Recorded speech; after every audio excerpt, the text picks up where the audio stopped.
I never thought the sound of my name being called on stage would feel this hollow.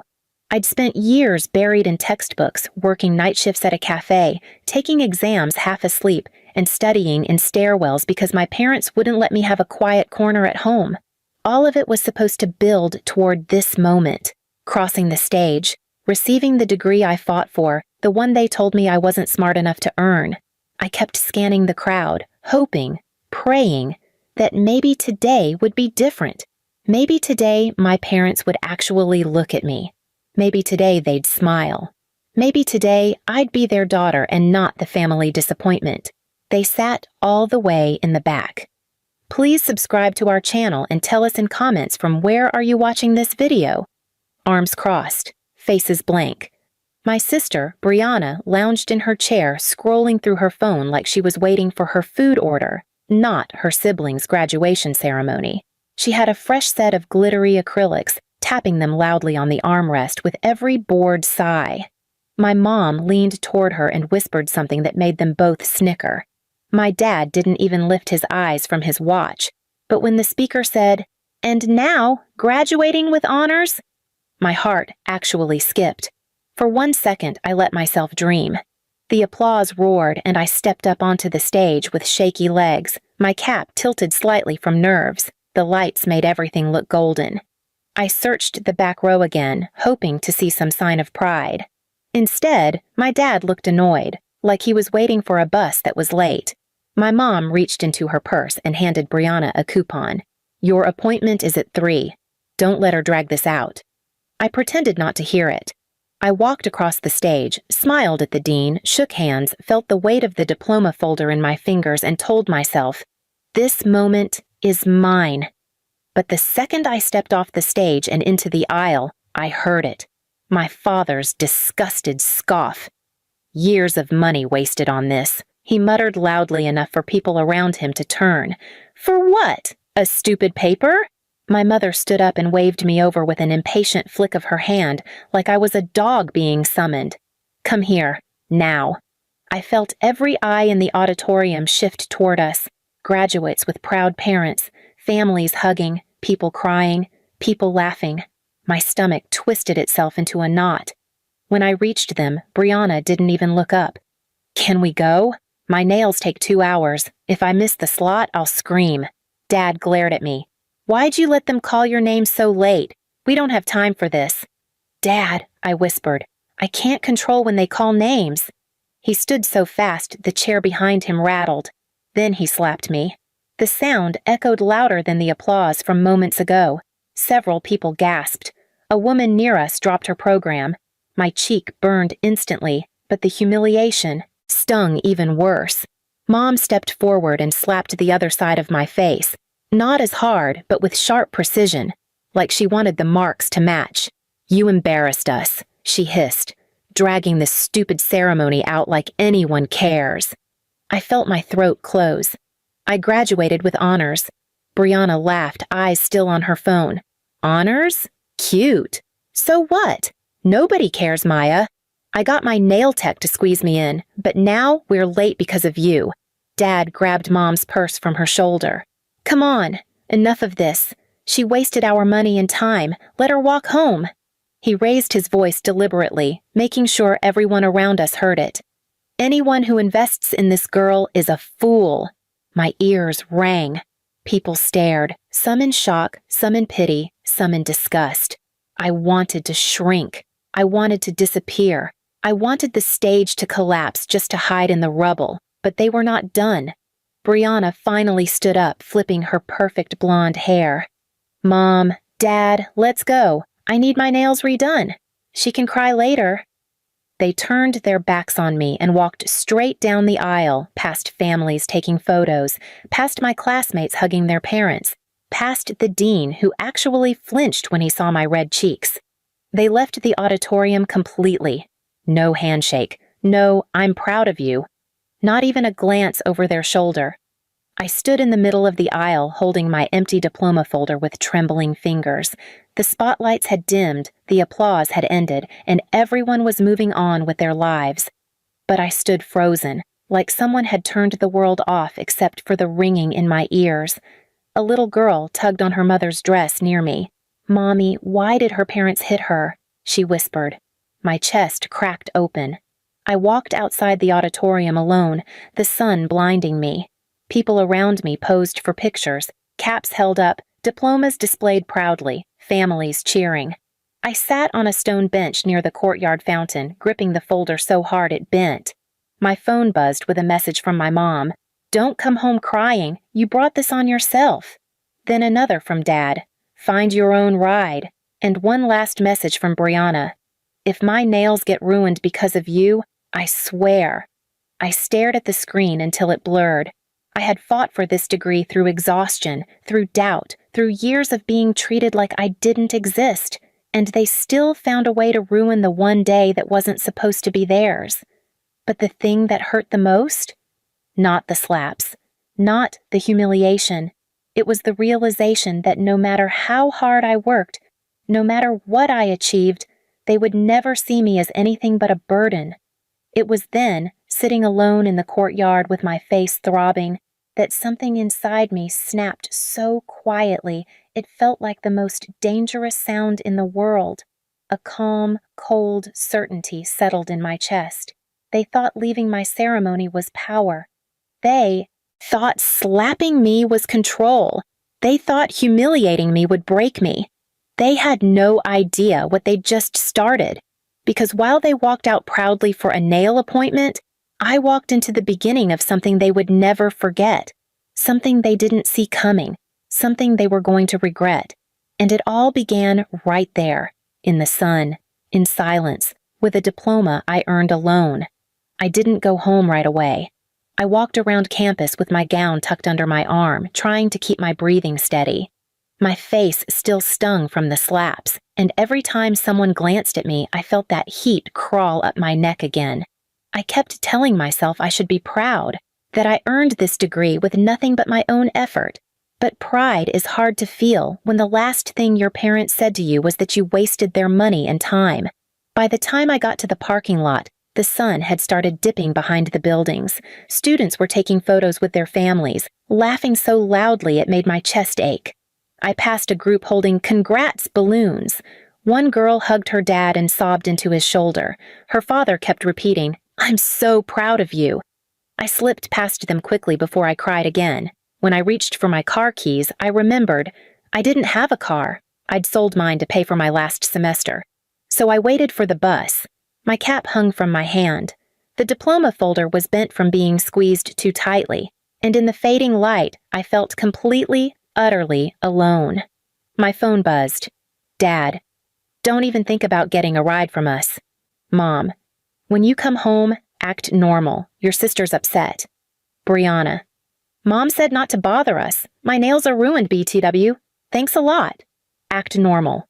Like being slapped in public wasn't supposed to hurt. Like being abandoned wasn't supposed to matter. When I finally got home, their car wasn't in the driveway.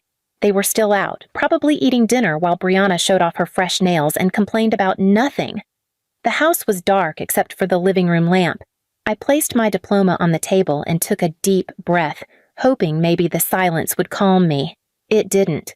The calm was short-lived anyway. The front door swung open 30 minutes later. Mom walked in first with several shopping bags, followed by Brianna waving her hands in the air dramatically to dry her nails. Dad stomped in last, irritated by something he was muttering under his breath. The moment they saw me in the living room, Brianna groaned loudly. "Oh my God, she's still wearing the gown. Mom, tell her she looks desperate." I stood up. "I just wanted one picture. Just one family picture, that's all." Dad scoffed. "We're not doing that." Mom set her bags down. "Why would we take a photo to remember a day you ruined? You dragged the ceremony out for no reason." "I didn't drag anything out," I whispered. "Names are called in order." Brianna rolled her eyes so hard it looked painful. "Stop talking. You're giving me a headache." I pressed my fingers against the edge of the table to stop my hands from shaking. I worked for years. I did this alone. It would mean something to me if... Dad stepped toward me with that look he always had, the one that said I was a burden just for existing. "You think we're celebrating you? You think this is something worth remembering?" All you did was spend our money and act like you're special." Mom nodded. "You could have just worked at the salon with your sister. But no, you had to chase your little dreams." Brianna chimed in. "You don't even look smart. People probably felt bad for you and gave you the degree." Something inside me twisted so sharply I almost doubled over. "Why do you hate me so much?" Mom didn't blink. "Because you make everything harder," Dad added, "and because you never learned to be useful." My throat closed. "I've been working 2 jobs." "Don't talk back," he snapped. Then something unexpected happened, something that shifted the whole atmosphere of the room. Mom walked toward the table, saw my diploma folder sitting there, and picked it up between her fingers like it was dirty laundry. "This," she said, shaking it slightly, "is why your sister had to wait. This piece of paper is why she nearly missed her appointment." She threw it onto the couch. "Never put your selfishness above your family again."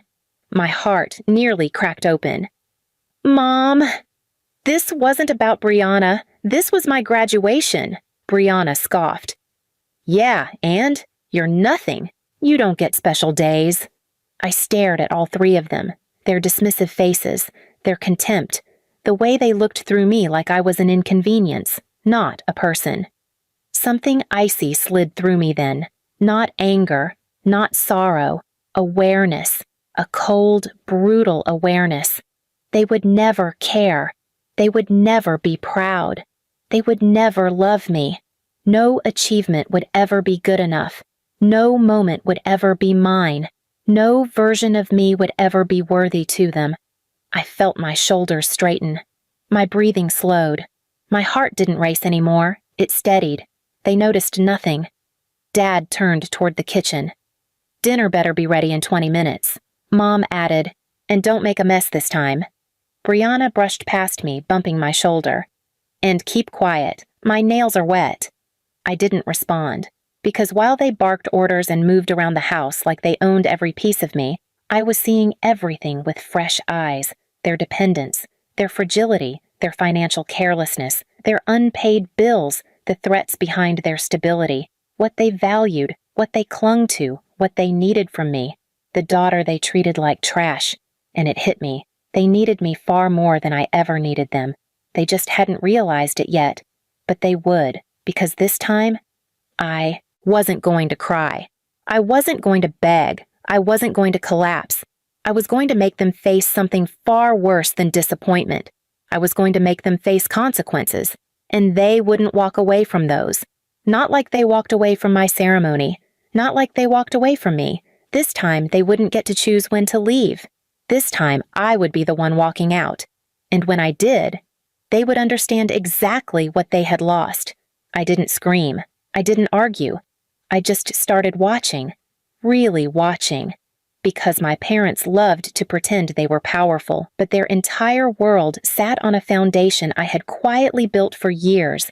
Errands I handled, bills I paid, forms I submitted, appointments I kept, deadlines I tracked.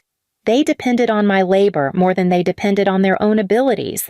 So I stopped doing everything, completely. That was step 1. No reminders about their utility bills, no calls to fix Dad's unpaid car insurance, no scheduling Mom's medical checkups, no filling out Brianna's salon license renewals, the one thing that kept her business legal. Just silence. Within a week, cracks formed. Dad burst into my room one night, furious. "Why didn't you pay the electric bill? The power company is threatening disconnection." I closed my laptop calmly. "It's your bill, Dad." He blinked, confused by the sentence, like it didn't compute. Mom barged in next. "My insurance lapsed. The clinic said I'm not covered."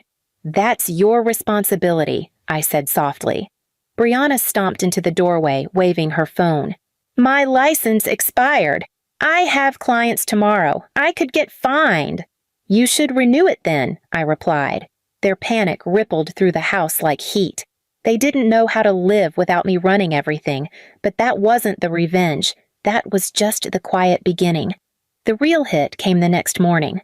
I left the house early and went straight to the financial office where my parents had been using my identity for years, opening utility accounts in my name to avoid their own bad credit, signing me up as a guarantor without my permission. I filed an official dispute. provided documents, showed proof of abuse, signed 3 forms, and every single account tied to my name was legally reversed and transferred back to them, including the overdue ones. When I walked back into the house that evening, my father was pacing with 2 shut-off notices in his hands. He spun toward me. "What did you do?" Mom's voice shook. "They put everything back in our names. Everything. They said you requested it." I set my bag down carefully. "Yes, I did." Brianna threw her salon apron at my feet. "You ruined my business." "No," I said calmly. "I stopped letting you use me." Dad grabbed a shutoff notice and shoved it inches from my face. "We can't afford this. They want full payment." "That's not my problem," I said. It was the first time in my life I had ever said those words to them. Mom sank onto the couch, face pale. "Maya, please, fix this. Just fix it." The begging, the thing they swore they would never do, began right there. Brianna's voice cracked.